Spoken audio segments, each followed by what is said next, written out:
are you? Good to see all of you. What we've witnessed President Trump accomplish over the last few days has been nothing short of remarkable. We are now 3.5 years into the war between Russia and Ukraine, a brutal conflict that has claimed hundreds of thousands of Russian and Ukrainian lives and cost trillions of dollars. The weakness and incompetence of Joe Biden foolishly allowed the killing to start in the first place. Until President Trump returned to office in January, the bloody and broken Biden status quo was to endlessly force American taxpayers to fund Ukraine no matter the cost, no matter how long it takes, and no matter how many lives were lost. There is no denying that Biden's America Last foreign policy moved the world further away from peace. President Trump rejected that failed approach and instead, over the last 7 months, has relentlessly pursued peace throughout his second term. And thanks to President Trump's efforts, we finally have movement after years of deadly gridlock. On Friday, as you all know, many of you were there, President Trump hosted Russian President Vladimir Putin in Anchorage, Alaska, for a bilateral meeting. This was the first time President Putin has been to the United States since 2015, and the first time he has met with an American president in years. President Putin publicly confirmed what President Trump has said all along. The war between Russia and Ukraine never would have started in the first place if President Trump were in office. This was always obvious to any person with a shred of common sense. Just look at what took place during the last 4 administrations. Under George W. Bush, Russia invaded Georgia. Under Barack Obama, Russia took Crimea. Under Joe Biden, Russia invaded Ukraine. But under President Trump, Russia did not invade nor take anything. President Trump is the only president this century, Republican or Democrat, who has held Russia in check and ensured peace in Europe. That's because Russia has always greatly respected President Trump and his peace through strength foreign policy approach. But overall, the bilateral talks in Alaska were very productive, and multiple key points were agreed to between the two leaders that truly opened up the door for Phase 2 discussions, which took place yesterday here at the White House. Within 48 hours of that meeting in Anchorage, I may add. As you all know, there were many European leaders here, as well as Ukrainian President Zelensky. They all traveled here to meet with President Trump to maintain the momentum and work toward a lasting peace. Across the board, every leader credited President Trump for his decisive leadership that has reignited the dialogue in hopes of finally bringing this war to a peaceful conclusion. 2 quotes in particular capture the progress that was made and the optimism moving forward. Finnish President Alexander Stubb said, "I think in the past 2 weeks, we've probably had more progress in ending this war than we have had in the past 3.5 years. Again, that is the president of Finland, a country that shares a border with Russia. That's what we call the President Trump effect. NATO Secretary General Mark Rutte also summed it up well. Without President Trump, this deadlock with Putin would not have been broken. He is the only one who could do this." Following the encouraging conversations yesterday, President Trump spoke with President Putin by phone, and he agreed to begin the next phase of the peace process, a meeting between President Putin and President Zelensky, which would be followed, if necessary, by a trilateral meeting between President Putin, President Zelensky, and President Trump. As the president said, Vice President Vance, Secretary Rubio, and Special Envoy Witkoff will continue to coordinate with Russia and Ukraine to make this happen as soon as possible. It's very important to remember that before President Trump's landslide victory last November, there was no end in sight to this bloodshed. Now there may finally be light at the end of the tunnel and an opportunity for lasting peace. That's because President Trump is the peace president, and American leadership is back on the world stage. It should not be lost on anyone in this room that world leaders are coming right here to Washington, D.C. for help. While previous presidents have traveled halfway around the world to apologize for America, President Trump stands up for America, and he has firmly restored America's status as the undisputed leader of the free world. However, one thing that has absolutely not changed is the media's negative and downright false coverage of President Trump and his foreign policy accomplishments. From the beginning of this entire process, much of the left-wing media has been actively rooting against the President of the United States in the pursuit of peace. Initially, the media ridiculously claimed that President Trump was somehow beholden to Russia for even agreeing to have a face-to-face discussion with President Putin inside of the United States. The media said President Trump was making a grave mistake by, quote, legitimizing Putin. They were aghast that President Trump would treat another world leader like a world leader. The media relentlessly attacked President Trump and claimed he suffered a, quote, major defeat for not immediately emerging with a final agreement, even though he said heading into that meeting, this was a meeting to listen and to understand how to move the ball forward. All weekend following those historic U.S.-Russia bilateral talks, we listened to clueless pundits on television trying but failing to claim that the president had failed.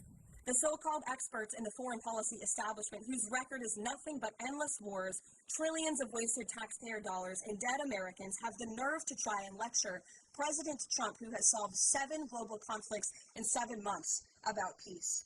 This is the same president, by the way, who brokered the Abraham Accords in his first term, on top of more than half a dozen other peace deals this year, as I just said. We also tried yesterday the president of Ukraine, all of the other major leaders, flying across the Atlantic Ocean to meet President Trump at the White House because of the progress that was made, and that, if you ask the media, failed meeting, but it was not. It was highly productive and it was successful. This is why Americans' trust in the mass media is at a lowest point in more than 5 decades. Diplomacy is a delicate process, and instead of reporting the facts about what is happening here at this White House and what is happening between this president and other leaders around the world, many outlets in this room continue to try to actively undermine the president and sabotage the efforts towards peace. That is why I felt the need to set the record straight. In other news, on the home front, President Trump's efforts to make D.C. safe again are working. There have been a total of 465 arrests since the start of this operation on Thursday, August 7th.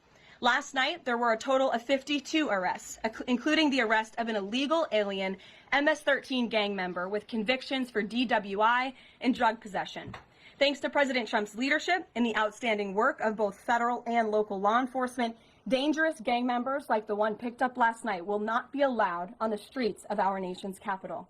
Other arrests last night included assault with a deadly weapon for stabbing, parole violation for robbery, murder, outstanding warrant for attempted murder, assault on federal law enforcement officer, and felony assault. 4 more homeless encampments were also removed during yesterday's reporting period. To date, a total of 48 homeless encampments have been cleared in Washington, D.C. by multi-agency teams. MPD patrol units are actively working with city officials to locate and clear additional encampments and remove homeless residents off of Washington's streets. And despite fake narratives from the media, again, a significant number of the arrests have been in high-crime areas of D.C. In fact, nearly half of all of the non-illegal alien-related arrests have occurred in wards 7 and 8, the 2 wards that have the highest number of violent crime, as well as homicides and assaults with dangerous weapons last year. So while Democrats continue to coddle violent criminals, President Trump and this administration are focused on putting them behind bars and unapologetically standing up for the safety of law-abiding American citizens, and the White House will continue to provide all of you with the results of this operation in the days ahead. So with that, I will take your questions today. Here in our new media seat today, we have Jack Posobiec, who joined us in Anchorage, Alaska last week. Jack, thanks for being here. Why don't you kick us off? Karoline, thanks so much. So a couple of questions regarding the status of these peace talks. Obviously, we saw the President and President Putin there in Anchorage. We saw the world leaders here yesterday with this summit. We've heard phrases like coalition of the willing. We've also heard Article 5-like guarantees. When it comes to the security guarantees, what is the current status of that? I know the President earlier today mentioned boots on the ground with the UK, France, Germany possibly, but unequivocally said no U.S. troops on the ground, but U.S. coordination. Can you elaborate on that, and what would the red lines be? Sure. Well, you got to the heart of what I was going to say to all of you today on security guarantees, which is the President has definitively stated U.S. boots will not be on the ground in Ukraine, but we can certainly help in the coordination and perhaps provide other means of security guarantees to our European allies. The President understands security guarantees are crucially important to ensure a lasting peace, and he has directed his national security team to coordinate with our friends in Europe and also to continue to cooperate and discuss these matters with Ukraine and Russia as well. Karoline, now, have the Russians responded at all? I know we spoke with President Putin last night. What has been their response? Because we've heard some reports from the Kremlin and others saying they're unequivocally against NATO troops on the ground. Well, look, the president continues to have these conversations with both leaders. Those conversations took place in Anchorage, Alaska, again yesterday with the Europeans and President Zelensky, and he has directed his team to come up with a framework for these security guarantees that can be acceptable to help ensure a lasting peace and end this war. And then just last question real quick on this. Regarding some of the funding, we're hearing questions about another round of weapon sales or possibly a round of U.S. purchases of Ukrainian drones. Will that money be funded by the U.S. taxpayers? Are we finally going to see an end to the U.S. taxpayer-funded, seemingly endless mandate for these foreign wars? Well, the president is very sensitive to the needs of the American taxpayer, and immediately upon entering office back in January, he made it very clear that we're not going to continue writing blank checks to fund a war very far away, which is why he came up with the very creative solution to have NATO purchase American weaponry, because it is the best in the world, and then to backfill the needs of the Ukrainian army and the Ukrainian people and their military. So that's the solution the president has came up with. We'll continue to see that forward. As for any additional sales, I'll have to defer you to the Department of Defense. Thanks so much. Thanks, Jack. Kelly. What has President Trump learned that tells him that Vladimir Putin would be willing to make a deal for him, for President Trump? Well, the president has learned a lot, which is part of the reason he opened up this dialogue. The previous administration, who oversaw the beginning of this war, refused to talk. And President Trump has always said, in order to learn, in order to move the ball forward with diplomacy and towards peace, you have to have open dialogue. And so that's why the president has had several conversations by phone and, of course, an in-person meeting last Friday with President Putin. He also has talked to President Zelensky dozens of times, had him here at the White House yesterday, and he's understanding what both sides want, what both sides are going to have to give up. And he has always said, in order to get a good deal, both sides are going to have to walk away a little bit unhappy. So he continues to learn a lot throughout these conversations, which is why we've seen progress from both sides. And I would also just add, when it comes to learning and moving the ball forward, look at how both Russia and Ukraine have actually talked directly for the first time in many years, thanks to the efforts of this president and this administration. Specifically for President Trump, though, what do you think Putin's motivation is to try to do something for President Trump, as opposed to just resolving the conflict? I think, as I just spoke to in my opening remarks, Kelly, Russia and all countries around this world actually respect the United States again. And the president is using the might of American strength to demand that respect from our allies, our friends, our adversaries all around the world. And we've seen that not just lead to progress with Russia and Ukraine, but also we've seen it in the closing of 7 global conflicts around the world as well. We've seen it with the release of hostages in Gaza. We've seen it with the end of the conflict between India and Pakistan, which could have resulted in a nuclear war if we had not had a president who believed in the strength and the leverage that comes with the job of being the president of the United States of America. Rachel. Thanks, Caroline. Heading into Alaska, a lot of the focus in the talk was on this trilateral meeting between these 3 leaders. Can you explain how this went from a trilateral meeting involving President Trump to now the focus being on this bilateral meeting without the president first? Well, look, the president has spoken to both leaders about this, and both leaders have expressed a willingness to sit down with each other. And so our national security team will help both countries do that. Ultimately, the president has always said that there are areas of disagreement in this war that will have to be discussed and decided upon by these 2 countries. And so he wants these 2 countries to engage in direct diplomacy. He's said that from the very beginning, which is why he's agreeable to the idea of having President Zelensky and President Putin get together. And I understand accommodations for that meeting are underway. As soon as we hear more details, we'll be sure to let all of you know. And just a quick follow-up. We know as of right now there is no ceasefire in place. We've seen Russia continue its attacks on Ukraine. What indications is the president getting from Putin that he wants to have this meeting with Zelensky soon? Because he spoke to him directly yesterday. And he expressed that Haley, sooner rather than later. He spoke to that directly yesterday, and the president put that in his statement that he gave to all of you, the news media, knowing you'd be asking following that conversation in the effort of transparency. Haley. Hey, thanks, Caroline. You made clear no U.S. boots on the ground. Is the president considering U.S. boots in the air as a form of a security guarantee? Look, that was something the president mentioned on his interview this morning. It is an option and a possibility. I won't certainly rule out anything as far as military options that the president has at his disposal. I'll let him do that. I can tell you he's definitively ruled out boots on the ground. Sure. Thanks, Tyler. Just about the possible venue for the talks. Can you confirm that Putin suggested Moscow as a venue for the bilateral talks? And if so, doesn't that indicate that Putin is perhaps not serious about this, that he's suggesting a venue that there's no way that Zelensky is going to go to? Look, I'm not going to litigate the private conversations between the president and President Putin, aside from what the president himself has already spoken on. But I can tell you there are many options that are being discussed by our national security team right now with both parties. Can you give us an indication of where? I just told you we'll provide you details as soon as we can. Thank you for trying, though. Libby. Thank you, Caroline. I wanted to ask about the National Guard troops. How is the White House coordinating with how they're being placed in D.C., what areas?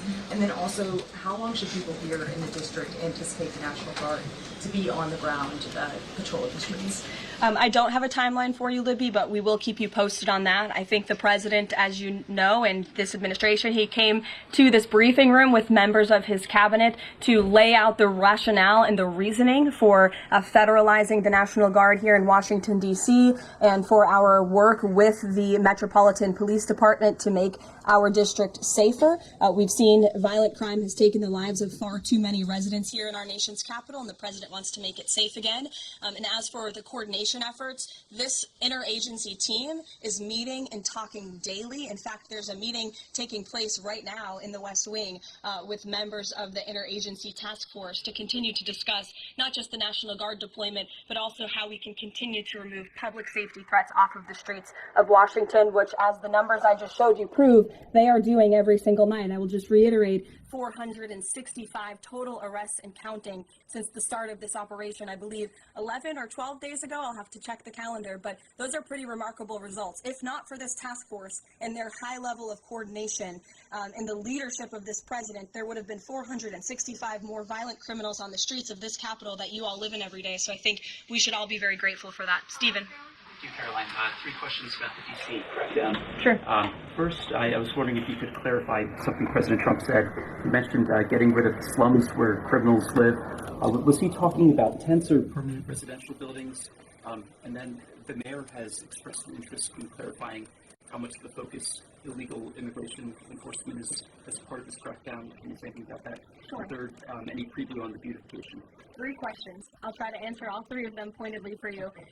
First, when it comes to what you said, and the president said, the slums of Washington, D.C., he's referring to the most dangerous communities, neighborhoods, and streets in the city where, unfortunately, violence has ravaged these communities and taken the lives of, again, far too many law-abiding D.C. residents. We know on July 5th of this year, just more than a month ago, a 3-year-old beautiful young girl was shot and killed in her car with her family in one of these communities, which is why there has been a surge, despite what many of you have been falsely reporting. And I believe it was the Washington Post who put out a map claiming it to be fact-based when it was just based on, I don't know, accounts that they've heard on the street, not actual statistics and data. So we went and reconfigured the numbers. And as I said, nearly half of all the non-illegal alien-related arrests have occurred in wards 7 and 8 in the District of Columbia, where we know, excuse me, there's the highest rate of crime. So we'll continue to do that. And what was your second question, Stephen? Legal immigration, how much of a focus that is? Yeah, look, I mean, the focus is to make D.C. safe and beautiful and to remove public safety threats and violent criminals from our streets. If federal law enforcement, with the help of the Metropolitan Police Department, come across illegal aliens, of course, we are going to abide by this administration's policy of law and order, and we are going to remove illegal criminals from our nation's capital. They will be detained and deported, just like they are in every other community across the country. Kristen. First question is, whose idea was it to change the next steps from a trilateral to a bilateral meeting? It was an idea that evolved in the course of the president's conversations with both President Putin, President Zelensky, and the European leaders yesterday. And as you saw, Kristen, with all of those European leaders leaving the White House, including the NATO Secretary General, they all agreed that this is a great first step. And it's a good thing that these two leaders are going to be sitting down together, and the president expects that to happen. And how long is Trump willing to wait and operate in good faith for Putin to actually arrange a meeting before he intervenes? Look, the president has put tremendous public pressure to bring this war to a close. He's taken actions, as you've seen, sanctions on India and other actions as well. He's made himself very clear that he wants to see this war end, and he has scoffed at the ideas of others that have been raised that we should wait another month before any meeting takes place. The president wants to move, and he wants to bring this war to an end as quickly as possible. Just a clarification on something you said earlier about Putin agreeing to the meeting.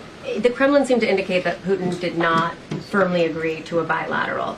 Did he agree to have a sit-down with just Zelensky on the phone? I can assure you that the United States government and the Trump administration is working with both Russia and Ukraine to make that bilateral happen as we speak.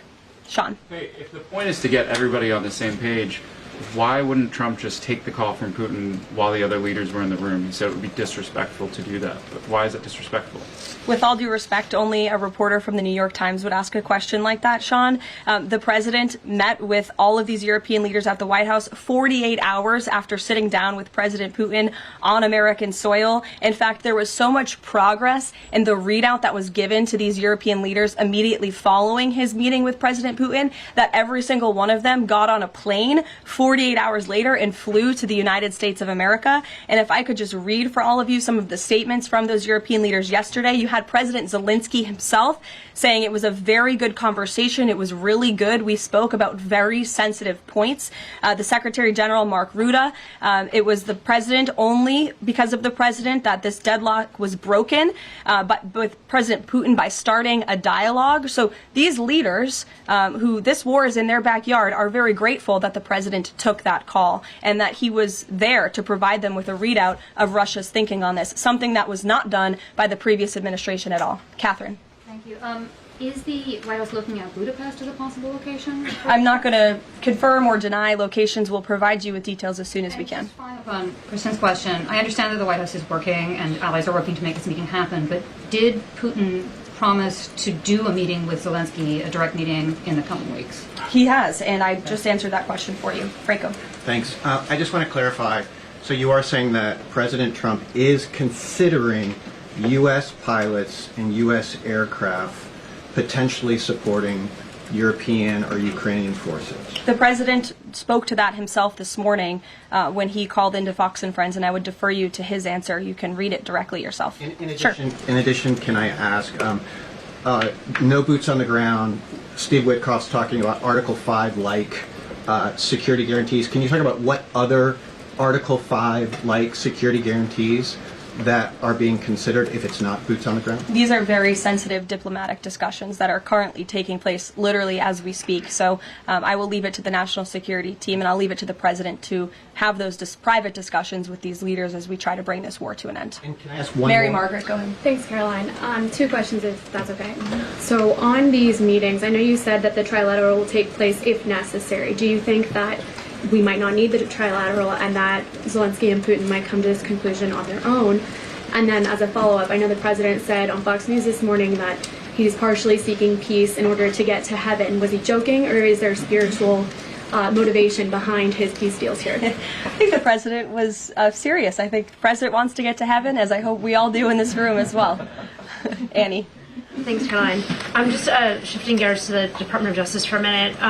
Can you walk us through why another deputy FBI director was named? Does Trump have any displeasure with how the FBI has been being run to date?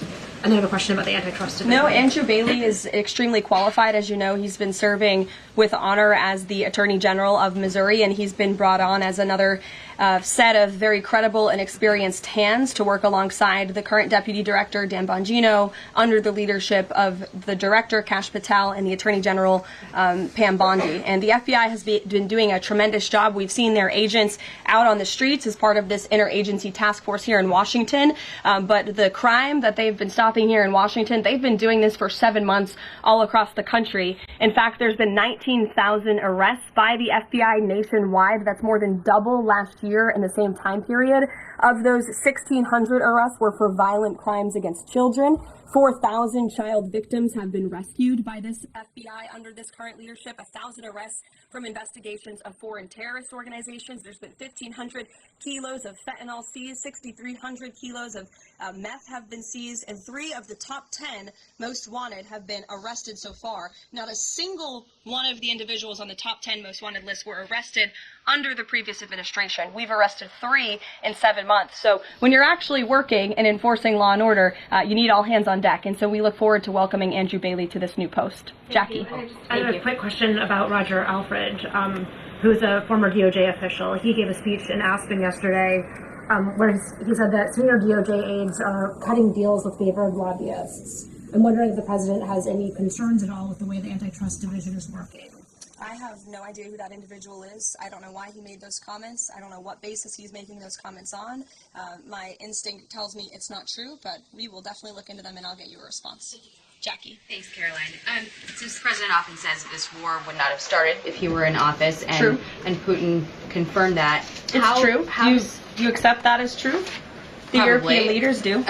Well, and President Putin himself said that, by the way. He did say that. The question I have, though, is what is the president going to do to ensure that these security guarantees last beyond him into the time when he is no longer president? And does that have to involve Congress at all? Well, he understands the need for that, which he spoke to yesterday. And what's he going to do? It's why he's engaging in so many talks and so many conversations with both sides of this war with our European allies. It's why on the way home from Anchorage, Alaska, very late at night, when I know many of you on the press plane were sleeping and many staff were sleeping, the president himself was still awake at 2 o'clock in the morning talking to European leaders and NATO about how we can ensure a lasting peace and bring this conflict to an end. He has expended an incredible amount of time, energy, and effort into bringing this war to an end, and he remains determined to do that.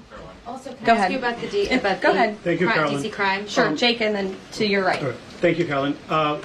Which of the half-dozen peace deals that the president's pulled off would you say he's the most proud of? And then I have another question. That's a good question, Jake. I'll leave that to the president to answer. I think he's proud of all of the peace deals that he's been able to achieve. You saw the president of Armenia and the head of Azerbaijan both at the White House just a couple of weeks ago. The president, I know, very much enjoyed spending time with them and helping to bring that conflict to an end.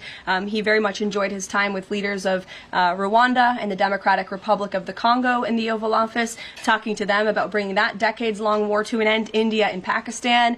He used trade in a very powerful way as leverage to bring that conflict to an end. So I know he's very proud of all of these achievements, and I know he's very honored to serve as the President of the United States and to restore peace around this world. Go ahead. So you mentioned Armenia and Azerbaijan. That's a conflict that, I spent time in the Southern Caucasus covering that. And, a conflict of over 30 years, and he resolved it in just a couple of months. Mm-hmm. Are there other conflicts that the president's working on right now that are off the radar screen that we should be tracking? In fact, there are many. The State Department is always working around the clock under the leadership of Secretary Rubio and keeping the president apprised of conflicts that are bubbling up all over the world. But of course, as you all know, as we've talked a lot about in this briefing, he's spending a lot of time right now on ending this war in Russia-Ukraine and, of course, the conflict in Israel and Gaza, which he wants to see come to a close as well. Sure, go ahead. So the president says that he's starting a movement to eliminate mail-in voting, but states administer elections, not federal authorities. So can you provide any more details about how the White House plans to eliminate that? Mm-hmm. The White House continues to work on this, and when Congress comes back to Washington, I'm sure there will be many discussions with our friends on Capitol Hill and also our friends in state legislatures across the country to ensure that we're protecting the integrity of the vote for the American people. And I think Republicans generally, and the president generally, wants to make it easier for Americans to vote and harder for people to cheat in our elections. And it's quite mind-boggling that the Democrat Party could stand in opposition to common sense. He wants to ensure election integrity. There were great efforts that were made in 2024. I won't get ahead of myself for Hatch Act reasons to get ahead for the next election, but I can assure you this is a priority for the president. Go ahead. If I could just follow up on your comments about Gaza. Sure. There was a ceasefire proposal put forward by both Qatar and Egypt. Mm-hmm. Hamas accepted it on Monday. Israel has yet to officially weigh in. I'm wondering if the U.S. was at all involved in it, if it's supportive of it, and whether or not the president believes Israel should accept it. I don't think it's a coincidence that Hamas accepted this proposal after the President of the United States posted a very strong statement about this conflict on Truth Social yesterday. I would refer you back to that statement. As for this proposal that Hamas has now accepted, the United States continues to discuss it, and I'll let the President weigh in on it definitively. You're welcome. Sure. Can you describe the President's perspective on taking a stake in Intel in exchange for federal grants? And is this are we expecting to see the White House make similar arrangements with other semiconductor companies and manufacturing companies? Well, the President, he's been very clear about the need to reshore manufacturing that's critical to our national and economic security. That is especially in regards to chips and semiconductors, which is why the President has initiated the Commerce Department to conduct a study on semiconductors, a Section 232 investigation, so we can ultimately implement tariffs. And it's why our export license requirements remain in place as well. As for this 10% government stake deal, the Department of Commerce continues to work on it. I know Secretary Lutnick is working on it and ironing out the details, but the President wants to put America's needs first, both from a national security and economic perspective. And it's a creative idea that has never been done before to ensure that we're both reshoring these critical supply chains while also gaining something of it for the American taxpayer. You're welcome. Emily. Thanks, Caroline. I wanted to ask about the 3 U.S. warships that are being sent to Venezuela, and there's 4,000 Marines on board. Are you looking at possibility of boots on the ground there? What I will say with respect to Venezuela, President Trump has been very clear and consistent. He's prepared to use every element of American power to stop drugs from flooding into our country and to bring those responsible to justice. The Maduro regime is not the legitimate government of Venezuela. It is a narco-terror cartel. In Maduro, it is the view of this administration, is not a legitimate president. He is a fugitive head of this cartel who has been indicted in the United States for trafficking drugs into the country. And with that, I will leave you all, and we will see you later, if not tomorrow, and I look forward to taking more of your questions. Thank you. Thanks, Caroline.